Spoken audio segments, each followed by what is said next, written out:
আসসালামু আলাইকুম। আজকে আপনাদের সাথে ২ টা ভর্তা শেয়ার করব। একটা হচ্ছে বাদামের, মানে আমাদের বাসায় আজকে ২ টা ভর্তা করা হচ্ছে আরকি। তো আমি যখন ভর্তা করি, ভর্তার রেসিপিগুলো জিজ্ঞেস করার জন্য আমি আমার মেজো ননাসকে ফোন করি। তো আমার মেজো ননাস বলছে কি একটু ঢিল মেরে আমার জন্য পাঠাই দে। তো আমি কি সেভাবে বললেন না, বললে ইচ্ছা করে যে মানে এই যে কি বলে খাওয়াতে ইচ্ছা করে, আর এত দূরে সাভারে হচ্ছে পাঠানো আসলে সম্ভব না। তো এই তো তারপরে হচ্ছে আমি ভর্তাগুলো রেডি করার জন্য প্রথমে বাদাম টেলে নিয়েছি। বাদামের সাথে দিব হচ্ছে শুকনো মরিচ আর পেঁয়াজ আর লবণ, আর কিছুই না।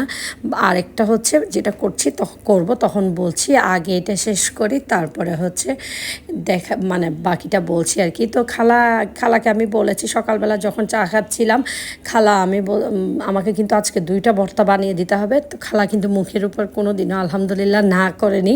তো খালাকে আমি তো পরে পান খাওয়ার টাকা, এই তো তারপরে হচ্ছে এখন সব মিক্সড করবে ভালো করে। এখানে লবণ দেওয়া হয়েছে, শুধু জাস্ট লবণ আর হচ্ছে শুকনো মরিচ আর পেঁয়াজ, আর তেলে বাদামকে দিবেন।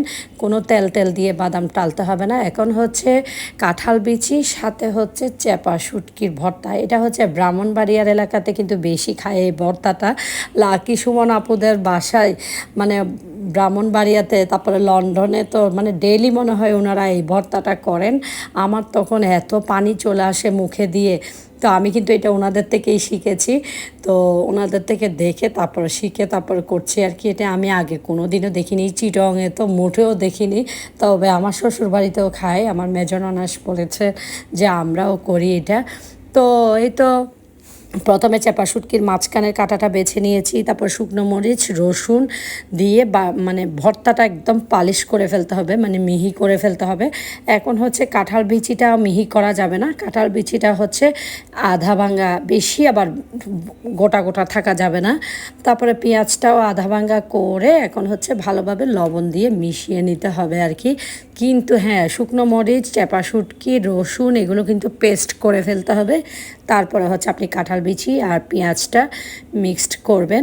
এই তো আমার কিন্তু এখনই মুখে দিয়ে পানি চলে আসছে। তো আপনারা এই ভর্তা বা বাদামের ভর্তা কারা কারা খেয়েছেন অবশ্যই কিন্তু জানাবেন, আর খান কিনা অবশ্যই জানাবেন।